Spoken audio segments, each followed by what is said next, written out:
Hi hello guys, welcome back to Aadya colourful.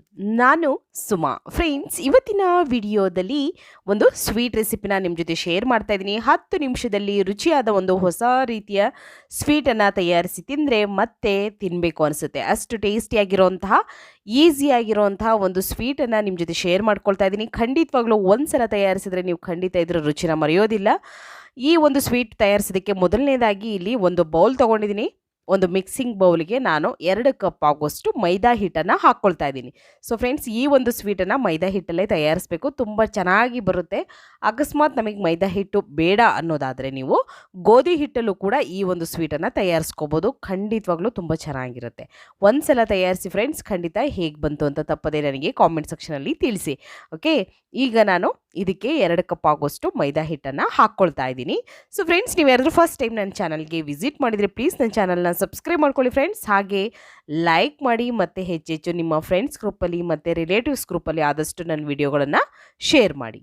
Okay, ಈಗ ಇದಕ್ಕೆ ಒಂದೇ ಒಂದು ಚಿಟಿಕೆಯಷ್ಟು ನಾನು ಉಪ್ಪನ್ನು ಹಾಕ್ಕೊಳ್ತಾ ಇದ್ದೀನಿ. ಯಾವುದೇ ಒಂದು ಸ್ವೀಟನ್ನು ತಯಾರಿಸ್ಬೇಕಾದ್ರೆ ಸ್ವಲ್ಪ ಉಪ್ಪು ಹಾಕ್ಕೊಂಡ್ರೆ ಆ ಸ್ವೀಟಿನ ರುಚಿ ಇನ್ನಷ್ಟು ಹೆಚ್ಚಾಗುತ್ತೆ ಅಂತಾರೆ. ಸೊ ಹಾಗಾಗಿ ಸ್ವಲ್ಪ ಹಾಕ್ಕೊಳ್ಳಿ. ನಂತರ ಇದಕ್ಕೆ ಒಂದು ಚಿಟಿಕೆಯಷ್ಟು ನಾನು ಬೇಕಿಂಗ್ ಸೋಡಾ, ಅಡುಗೆ ಸೋಡಾವನ್ನು ಹಾಕ್ಕೊಳ್ತಾ ಇದ್ದೀನಿ. ಹಾಗೆ ಇದಕ್ಕೆ ಒಂದು 2 ಸ್ಪೂನ್ ಆಗುವಷ್ಟು ತುಪ್ಪವನ್ನು ಹಾಕ್ಕೊಳ್ಳೋಣ. 2 ಸ್ಪೂನ್ ಅಷ್ಟೇ, ಟೇಬಲ್ ಸ್ಪೂನ್ ಅಲ್ಲ. ಸೊ 2 ಸ್ಪೂನ್ ಆಗುವಷ್ಟು ತುಪ್ಪನ ಹಾಕ್ಕೊಂಡು ನಾನು ಇದನ್ನು ಮಿಕ್ಸ್ ಮಾಡ್ಕೊಳ್ತೀನಿ ಒಂದು ಸಲ. ತುಂಬಾ ಚೆನ್ನಾಗಿರುತ್ತೆ ಫ್ರೆಂಡ್ಸ್. ಖಂಡಿತ ಮಕ್ಕಳಂತೂ ಇದನ್ನು ತುಂಬಾ ಇಷ್ಟಪಟ್ಟು ತಿಂತಾರೆ. ಮತ್ತು ಇದನ್ನು ನೀವು ಬೇಕು ಅಂತಂದರೆ ಇದನ್ನು 1 ತಿಂಗಳವರೆಗೂ ಕೂಡ ಸ್ಟೋರ್ ಮಾಡಿ ಇಡ್ಬೋದು, ಏನೂ ತೊಂದರೆ ಇಲ್ಲ. ಈಗ ನೋಡಿ, ನಾನು ಇದನ್ನು ಮಿಕ್ಸ್ ಮಾಡ್ಕೊಳ್ತಾ ಇದ್ದೀನಿ. ಹಿಟ್ಟನ್ನು ಮಿಕ್ಸ್ ಮಾಡಿದ ನಂತರ ಸ್ವಲ್ಪ ಸ್ವಲ್ಪನೇ ನೀರು, ಇದು ತಣ್ಣೀರು, ಮಾಮೂಲಿ ನಾವು ಬಳಸ್ತೀವಲ್ಲ ಅದೇ ನೀರು. ಓಕೆ, ನೀವು ಕೋಲ್ಡ್ ನೀರನ್ನು ಉಪಯೋಗಿಸ್ತಾ ಇಲ್ಲ ಅಥವಾ ಬಿಸಿ ನೀರನ್ನು ಉಪಯೋಗಿಸ್ತಾ ಇಲ್ಲ. ಸೊ ಈಗ ವಾರ್ಮ್ ಇರೋವಂಥ ನೀರನ್ನೇ ಹಾಕ್ಕೊಳ್ತಾ ಇದ್ದೀನಿ. ಸೊ ಈಗ ಸ್ವಲ್ಪ ಸ್ವಲ್ಪನೇ ನೀರನ್ನು ಹಾಕ್ಕೊಳ್ತಾ ನಾವು ಹಿಟ್ಟನ್ನು ಕಲಿಸ್ಕೋಬೇಕಾಗುತ್ತೆ. ಸೊ ಫ್ರೆಂಡ್ಸ್, ಖಂಡಿತವಾಗ್ಲೂ ಯಾವುದೇ ಒಂದು ಸ್ವೀಟ್ ಅಥವಾ ಯಾವುದೇ ಒಂದು ರೆಸಿಪಿ ಮಾಡಬೇಕಾದ್ರೆ ಅದಕ್ಕೆ ತಕ್ಕಂತಹ ಮೆಜರ್ಮೆಂಟ್ ಕಪ್ ತೊಗೊಳ್ತಿರೋ ಅಥವಾ ಲೋಟ ತೊಗೊಳ್ತಿರೋ ಅದು ತುಂಬಾ ಇಂಪಾರ್ಟೆಂಟ್ ಆಗಿರುತ್ತೆ.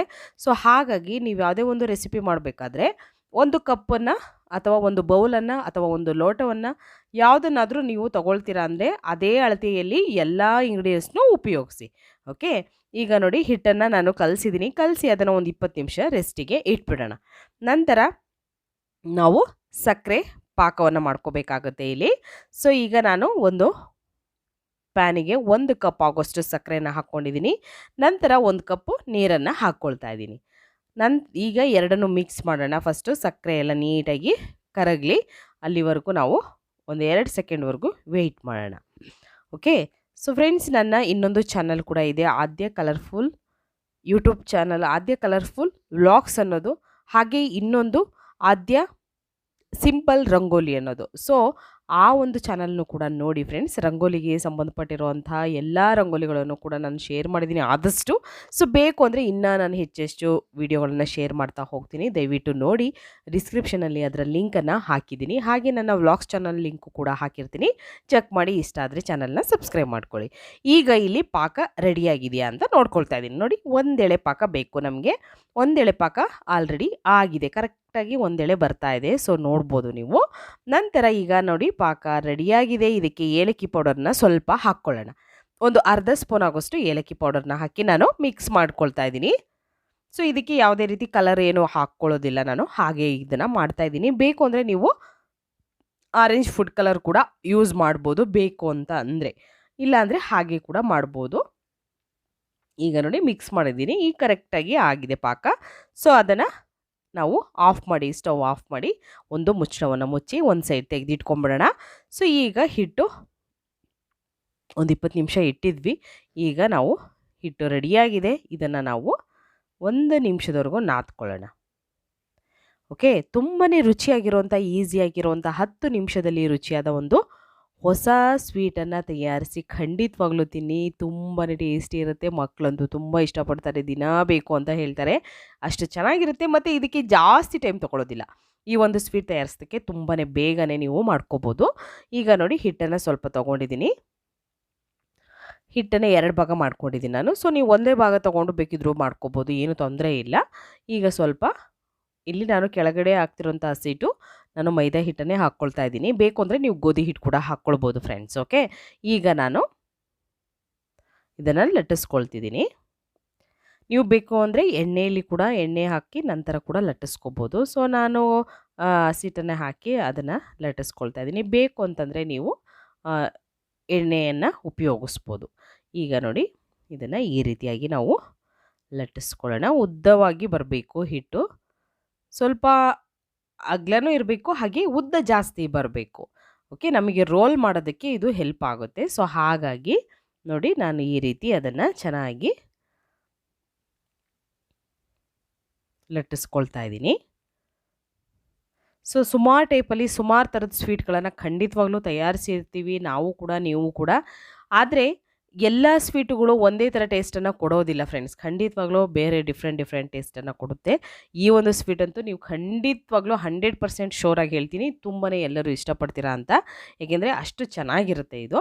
ಸೊ ಈಗ ನೋಡಿ, ನಾನು ಈ ರೀತಿ ಲಟ್ಟಿಸಿದ ನಂತರ ಸ್ವಲ್ಪ ಆಯಿಲ್ನ ಮೇಲ್ಗಡೆ ಸ್ಪ್ರೆಡ್ ಮಾಡಿಕೊಂಡೆ, 1 ಸ್ಪೂನ್ ಆಗೋಷ್ಟು ಆಯಿಲು. ನಂತರ ಸ್ವಲ್ಪ ಹಿಟ್ಟನ್ನು ಕೂಡ ಸ್ಪ್ರೆಡ್ ಮಾಡ್ತಾ ಇದ್ದೀನಿ. ಈಗ ನಾವು ರೋಲ್ ಮಾಡ್ಕೊಳ್ಳೋಣ. ಇದನ್ನು ಸಣ್ಣದಾಗಿ ರೋಲ್ ಮಾಡಬೇಕು. ನೋಡಿ, ಈ ರೋಲ್ ಮಾಡೋದಂತೂ ತುಂಬಾ ಇಂಪಾರ್ಟೆಂಟ್ ಆಗಿರುತ್ತೆ. ಇಲ್ಲಿ ಹಿಟ್ಟು ಜಾಸ್ತಿ ನಾವು ಲಟ್ಟಿಸ್ಬೇಕಾದ್ರೆ ಏನು ಮೈಂಡಲ್ಲಿ ಇಟ್ಕೋಬೇಕು ಅಂದರೆ ಫ್ರೆಂಡ್ಸ್, ಪೂರ್ತಿ ತೆಳ್ಳಗೂ ಲಟ್ಟಿಸ್ಕೋಬಾರ್ದು, ಹಾಗೆ ಜಾಸ್ತಿ ದಪ್ಪನೂ ಇರಬಾರ್ದು. ಹಿಟ್ಟು ಮೀಡಿಯಮ್ ಆಗಿ ದಪ್ಪ ಇರಬೇಕು, ಆದರೆ ಜಾಸ್ತಿ ತೆಳ್ಳಗಿರಬಾರ್ದು. ಜಾಸ್ತಿ ಪೇಪರ್ ಥರ ಲಟ್ಟಿಸ್ಕೊಂಡ್ರೆ ಅಷ್ಟು ಚೆನ್ನಾಗಿ ಬರೋದಿಲ್ಲ ಇದು. ಸೊ ಹಾಗಾಗಿ ಸ್ವಲ್ಪ ಮೀಡಿಯಮ್ ಆಗಿರಲಿ. ಚಪಾತಿ ನಾವು ಲಟ್ಟಿಸ್ಕೊಳ್ತೀವಲ್ಲ ಅಷ್ಟಿದ್ರೆ ಸಾಕು. ಈಗ ನಿಧಾನವಾಗಿ ಈ ರೀತಿ ಮಡಚ್ಕೋಬೇಕು ನಾವು. ಮಡಚಿದ ನಂತರ ಒಂದ್ಸಲ ಮಡಚ್ತೀವಲ್ಲ, ಮಡಚಿದ ನಂತರ ಮತ್ತೆ ಅದ್ರ ಮೇಲೆ ಇನ್ನೊಂದು ಸ್ವಲ್ಪ ಮೈದಾ ಹಿಟ್ಟನ್ನು ಹಾಕ್ಕೊಳ್ಬೇಕು. ನೋಡಿ, ಹಿಟ್ಟನ್ನು ನಾನು ಮತ್ತೆ ಹಾಕ್ಕೊಳ್ತೀನಿ. ಗೋಧಿ ಹಿಟ್ಟು ಅಥವಾ ಮೈದಾ ಹಿಟ್ಟು ಯಾವುದನ್ನು ಬೇಕಿದ್ರೂ ಹಾಕ್ಕೊಳ್ಬೋದು. ನೋಡಿ, ಸ್ವಲ್ಪ ಹಾಕ್ಕೊಂಡಿದ್ದೀನಿ. ಮತ್ತೆ ನಾನು ಫೋಲ್ಡ್ ಮಾಡ್ತೀನಿ ಅದನ್ನು. ನೋಡಿ, ಹೀಗೆ ಮತ್ತೆ ಮಾಡಿದ ನಂತರ ಮತ್ತೆ ಸ್ವಲ್ಪ ಹಿಟ್ಟನ್ನು ಮೇಲ್ಗಡೆ ಹಾಕ್ಕೊಳ್ಬೇಕು. ನೋಡಿ, ನಾನು ತುಂಬಾ ನೀಟಾಗಿ ಎಕ್ಸ್ಪ್ಲೈನ್ ಮಾಡ್ತೀನಿ ಫ್ರೆಂಡ್ಸ್. ಖಂಡಿತವಾಗ್ಲೂ ಎಲ್ಲರಿಗೂ ಅರ್ಥ ಆಗಬೇಕು, ನಮ್ಗೆ ಅರ್ಥನೇ ಆಗಲ್ಲ ಅನ್ನೋಂಥವ್ರಿಗೂ ಕೂಡ ಅರ್ಥ ಆಗೋ ಥರ ನಾನು ಅದನ್ನು ಎಕ್ಸ್ಪ್ಲೈನ್ ಮಾಡ್ತಾ ಹೋಗ್ತೀನಿ. ಸೊ ದಯವಿಟ್ಟು ನಿಮಗೆ ವಿಡಿಯೋ ಲೆಂತಿ ಆಗ್ತಿದೆ ಅಂದರೆ ದಯವಿಟ್ಟು ಕ್ಷಮೆ ಇರಲಿ, ಯಾಕೆಂದರೆ ಎಲ್ಲರಿಗೂ ಕೂಡ ಹೇಳಿದ ತಕ್ಷಣ ಅರ್ಥ ಆಗೋದಿಲ್ಲ. ಸೊ ಕೆಲವೊಬ್ಬರಿಗೆ ನಾವು ನಿಧಾನವಾಗಿ ಅರ್ಥ ಮಾಡಿಸಿದ್ರೆ ಅರ್ಥ ಆಗುತ್ತೆ. ಸೊ ಹಾಗಾಗಿ ನಾನು ಎಕ್ಸ್ಪ್ಲೈನ್ ಮಾಡ್ತೀನಿ, ಯಾಕೆಂದರೆ ಫುಲ್ ಫಾಸ್ಟಾಗಿ ಹೇಳ್ಕೊಂಡ್ರೆ ಕೆಲವರಿಗೆ ಅರ್ಥ ಆಗೋದಿಲ್ಲ. ದಯವಿಟ್ಟು ಕ್ಷಮೆ ಇರಲಿ. ಓಕೆ, ಸೊ ನೋಡಿ, ಈಗ ಮತ್ತೆ ನಾನು ಸ್ವಲ್ಪ ಹಿಟ್ಟನ್ನು ಮೇಲ್ಗಡೆ ಹಾಕ್ಕೊಂಡಿದ್ದೀನಿ. ಈ ರೀತಿ ನಾನು ರೋಲ್ ಮಾಡ್ಕೊಂಡು ಬಂದಿದ್ದೀನಿ. ಪೂರ್ತಿಯಾಗಿ ರೋಲ್ ಮಾಡಿದ ನಂತರ ಇಷ್ಟು ಹಿಟ್ಟನ್ನು ನಾವು ಮುಂದೆ ಬಿಡಬೇಕು. ಬಿಟ್ಟ ನಂತರ ಅದಕ್ಕೆ ಸ್ವಲ್ಪ ನೀರನ್ನು ನಾವು ಮೇಲ್ಗಡೆ ಹಚ್ಕೋಬೇಕಾಗುತ್ತೆ. ನೋಡಿ, ಈ ರೀತಿ ನೀರು ತಗೊಂಡು ಸ್ವಲ್ಪ ನಾನು ಅದನ್ನು ಅಪ್ಲೈ ಮಾಡ್ತಾ ಇದ್ದೀನಿ. ನೋಡಿ, ಈ ರೀತಿ ನೀರು ಅಥವಾ ಆಯಿಲು ಯಾವುದನ್ನು ಬೇಕಿದ್ರೂ ತೊಗೋಬೋದು, ಬಟ್ ನಾನು ನೀರನ್ನೇ ಹಾಕ್ಕೊಂಡಿದ್ದೀನಿ. ನೋಡಿ, ಈ ರೀತಿ ಹಾಕಿದ ನಂತರ ಆಯಿಲು, ತುಪ್ಪ ಅಥವಾ ನೀರು ಯಾವುದನ್ನು ಬೇಕಿದ್ರೂ ತೊಗೊಳ್ಬೋದು. ನಂತರ ಈಗ ಚೆನ್ನಾಗಿ ಅದನ್ನು ಫ್ರೆಶ್ ಮಾಡಿದ ನಂತರ ಈಗ ನಾವು ಕಟ್ ಮಾಡ್ಕೊಳ್ಳೋಣ. ಚಿಕ್ಕದಾಗಿ ನಾನು ಕಟ್ ಮಾಡ್ಕೊಳ್ತಾ ಇದ್ದೀನಿ. ನೋಡಿ, ಜಾಸ್ತಿ ದೊಡ್ಡದು ಅಲ್ಲ, ಜಾಸ್ತಿ ಚಿಕ್ಕದು ಇಲ್ಲ. ಸೊ ನೋಡ್ಬೋದು ನೀವು, ಈ ರೀತಿ ಕಟ್ ಮಾಡ್ಕೊಳ್ಳೋಣ. ಇನ್ನು ಸ್ವಲ್ಪ ದೊಡ್ಡದಾಗಿ ನಿಮಗೆ ಸ್ವೀಟ್ಸ್ ಬೇಕು ಅಂತಂದರೆ ಸ್ವಲ್ಪ ಹಿಟ್ಟನ್ನು ಜಾಸ್ತಿ ತೊಗೊಂಡು ದಪ್ಪ ಲಟ್ಟಿಸ್ಕೊಳ್ಳಿ. ನಂತರ ಈ ರೀತಿ ಕಟ್ ಮಾಡ್ಕೊಳ್ಳಿ. ಕಟ್ ಮಾಡಿಕೊಂಡು ನೀವು ಸ್ವಲ್ಪ ಮೇಲ್ಗಡೆ ಅದನ್ನು ಫ್ರೆಶ್ ಮಾಡಬೇಕು. ಈ ರೀತಿ ನೋಡಿ, ಈ ರೀತಿ ಫ್ರೆಶ್ ಮಾಡಬೇಕು. ಫ್ರೆಶ್ ಮಾಡಿ ನೀವು ರೆಡಿ ಮಾಡಿ ಇಟ್ಕೊಂಡು ನಂತರ ನೋಡಿ, ಈ ರೀತಿ ನಾನು ರೆಡಿ ಮಾಡ್ಕೊಂಡಿದ್ದೀನಿ. ಹೀಗೆ ಜಾಸ್ತಿ ಏನು ರೋಲ್ ಮಾಡೋದು ಬೇಡ, ಮೇಲೆ ಜಸ್ಟ್ ಒಂದು ಸಲ ಫ್ರೆಶ್ ಮಾಡಿದ್ರೆ ಆಯಿತು. ಮತ್ತು ಈಗ ಎಣ್ಣೆ ಮೀಡಿಯಮ್ ಆಗಿ ಕಾಯಿಲ್ಬಾರ್ದು. ಇಲ್ಲಿ ಈ ಎಣ್ಣೆನ ನಾವು ಸ್ಟವ್ ಮೇಲೆ ಇಟ್ಟ ತಕ್ಷಣವೇ ಈ ಒಂದು ರೆಸಿಪಿನ ಹಾಕಬೇಕು, ಯಾಕೆಂದರೆ ಎಣ್ಣೆ ಕಾದಿರಬಾರ್ದು. ಎಣ್ಣೆ ಫುಲ್ ತಣ್ಣಗಿರಬೇಕು. ತಣ್ಣಗೆ ಅಂದರೆ ಸ್ಟವ್ ಜಸ್ಟ್ ಅವಾಗಿನ್ನೂ ಆನ್ ಮಾಡಿರಬೇಕು. ಆಗ ನಾವು ಎಲ್ಲದನ್ನು ಹಾಕ್ಕೊಳ್ಬೇಕು. ಹಾಕ್ಕೊಂಡ ನಂತರ ನಿಧಾನವಾಗಿ ಅದೇ ಬೇಯ್ತಾ ಬರುತ್ತೆ, ಮೇಲೆ ಬಬಲ್ಸ್ ಬರ್ತಾ ಇರುತ್ತೆ, ಅದೇ ಬೇಯುತ್ತೆ, ಏನು ತೊಂದರೆ ಇಲ್ಲ. ಸೊ ನೀವು ಎಣ್ಣೆ ಕಾದ ನಂತರ ಹಾಕಿದ್ರೆ ಅದು ಬೇಗ ಪೂರಿ ಥರ ಉಬ್ಬಿ ಬರುತ್ತೆ. ನಮಗೆ ಅದೇ ಒಂದು ಡಿಸೈನ್ ಎಲ್ಲ ಬರಲ್ಲ. ಸೊ ಹಾಗಾಗಿ ಎಣ್ಣೆ ಕಾಯ್ದಲೇ ಇದ್ದಾಗಲೇ ಈ ಒಂದು ರೆಸಿಪಿನ ನೀವು ಎಣ್ಣೆಯಲ್ಲಿ ಹಾಕಬೇಕಾಗುತ್ತೆ. ನಂತರ ಈಗ ನಾನು ಗೋಲ್ಡನ್ ಕಲರ್ ಬರೋ ಹಾಗೆ ಎರಡೂ ಸೈಡು ಇದನ್ನು ಫ್ರೈ ಮಾಡ್ಕೊಳ್ತಾ ಇದ್ದೀನಿ ನೋಡಿ. ಹೀಗೆ ನಾವು ಫ್ರೈ ಮಾಡ್ಕೊಂಡ ನಂತರ ಕಲರ್ ಚೇಂಜ್ ಆಗ್ತಿದೆ, ಸ್ವಲ್ಪ ಸ್ವಲ್ಪ ಕಲರ್ ಚೇಂಜ್ ಆಗ್ತಿದೆ, ಅಲ್ಲೇ ಗೊತ್ತಾಗುತ್ತೆ ನಮಗೆ ಕರೆಕ್ಟಾಗಿ ಆಗಿದೆ ಅಂತ. ಸೊ ಗರಿ ಗರಿಯಾಗಿ ಬಂದಿರುತ್ತೆ ಇದು. ಸೊ ಈಗ ನಾನು ನಿಧಾನವಾಗಿ ಒಂದು ಟಿಶ್ಯೂ ಮೇಲೆ ಅಥವಾ ಒಂದು ಬೌಲಿಗೆ ತೆಗೆದಿಟ್ಕೊಂಬಿಡೋಣ. ನೋಡಿ, ಮಿಕ್ಕಿರೋ ಅಂಥದ್ದನ್ನು ಕೂಡ ನಾನು ಮತ್ತೆ ಫ್ರೈ ಮಾಡ್ಕೊಳ್ತೀನಿ ಹಾಕಿ. ಸೊ ಇವಾಗ ಇವನ್ನೆಲ್ಲ ಒಂದು ಬೌಲಿಗೆ ಹಾಕ್ಕೊಂಡಿದ್ದೀನಿ. ನಂತರ ಈಗ ಪಾಕ ಬಿಸಿ ಇರಬೇಕು, ಅಂದರೆ ಜಾಸ್ತಿ ಬಿಸಿ ಇರಬಾರ್ದು, ಮೀಡಿಯಮ್ ಆಗಿ ಸ್ವಲ್ಪ ಬಿಸಿನೇ ಇರಬೇಕು. ಹಾಗೆ ತಣ್ಣಗೆ ಆಗಿರಬಾರ್ದು, ಪೂರ್ತಿ ತಣ್ಣಗೆ ಆಗಿಬಿಟ್ರೆ ಖಂಡಿತ ಇದು ಪಾಕ ಹೀರ್ಕೊಳ್ಳೋದಿಲ್ಲ, ಆವಾಗ ಅಷ್ಟು ಸ್ವೀಟು ಅಷ್ಟು ಚೆನ್ನಾಗಿ ಬರೋದಿಲ್ಲ.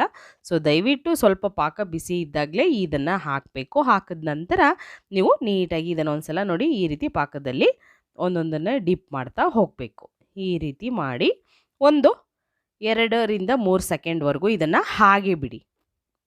ಓಕೆ, ಬಿಟ್ಟ ನಂತರ ಅದು ಆಗಿರುತ್ತೆ ನೋಡಿ, ಪಾಕ ಎಲ್ಲ ಹೀರ್ಕೊಂಡಿರುತ್ತೆ. ಆಗ ಒಂದು ತಟ್ಟೆಗೆ ನೀವು ಸರ್ವ್ ಮಾಡ್ಬೋದು. ತುಂಬಾ ಟೇಸ್ಟಿಯಾಗಿರೋಂಥ ಈಸಿಯಾಗಿರುವಂತಹ ಒಂದು ಮಡ್ತಾ ಕಾಜಾ ರೆಸಿಪಿ ಇದು. ಸೊ ಖಂಡಿತವಾಗ್ಲೂ ಈ ಒಂದು ಸ್ವೀಟನ್ನು ಖಂಡಿತ ಈ ಒಂದು ಮಡ್ತಾ ಕಾಜಾವನ್ನು ತಯಾರಿಸಿ. ತುಂಬ ಟೇಸ್ಟಿಯಾಗಿರುತ್ತೆ, ಈಸಿಯಾಗಿರುತ್ತೆ. ಹಾಗೆ ಇದು ಮಾಡುವಂಥ ವಿಧಾನ ಕೂಡ ಹೊಸದಾಗಿರುತ್ತೆ. ನೀವು ಒಂದ್ಸಲ ಎಕ್ಸ್ಪೀರಿಯೆನ್ಸ್ ಆಗುತ್ತೆ, ಒಂದ್ಸಲ ತಯಾರಿಸಿ ಫ್ರೆಂಡ್ಸ್. ತುಂಬಾ ರುಚಿಯಾಗಿರುವಂಥ ಒಂದು ಸ್ವೀಟು ರೆಡಿಯಾಗಿದೆ. ನೀವು ಕೂಡ ತಯಾರಿಸ್ತೀರಾ ಅಂತ ಭಾವಿಸ್ತೀನಿ. ಇವತ್ತಿನ ವಿಡಿಯೋ ಸ್ವಲ್ಪನಾದರೂ ಇಷ್ಟ ಆಗಿದ್ರೆ ಚಾನಲ್ನ ಸಬ್ಸ್ಕ್ರೈಬ್ ಮಾಡ್ಕೊಳ್ಳಿ, ಲೈಕ್ ಮಾಡಿ ಮತ್ತು ಶೇರ್ ಮಾಡಿ. ಇವತ್ತಿನ ವಿಡಿಯೋನ ಇಲ್ಲಿ ಮುಗಿಸೋಣ, ಮತ್ತೆ ಇನ್ನೊಂದು ಹೊಸ ವಿಡಿಯೋ ಜೊತೆ ಬರ್ತೀನಿ. ಅಲ್ಲಿವರೆಗೂ take care, bye, see you.